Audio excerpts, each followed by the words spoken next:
আল্লাহ বললেন সব কাফের খারাপ, আর সে বলে খারাপ, সে বলছে তাই কেমনে, সে তো একটা কাফেরই দেখা যায়।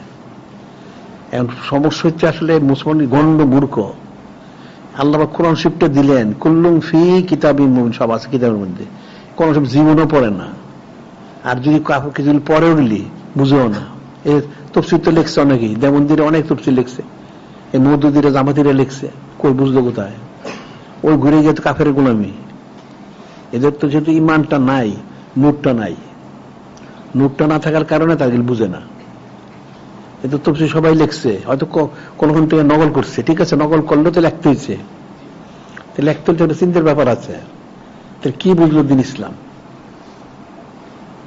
কোথায় বুঝলো? এরা হাদিস শরীফ পড়ে, হাদিস শরীফ লেখে, পড়ায়, প্রচার করে, ওয়াজ করে, তফসির পড়ে, তফসির লেখে, প্রচার করে। কি বুঝলো দিন ইসলামটা? দিন ইসলাম তো বুঝে নেয়। এটা কঠিন একটা বিষয়।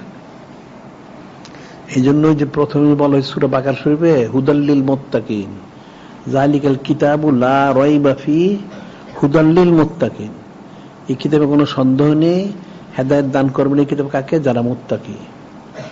এরা আসলে কেউ মুত্তাকি, এই জন্য হেদায়েত লাভ করতে পারে না। আসলে বিষয় হচ্ছে এখানে, এটা মানুষ জানে না।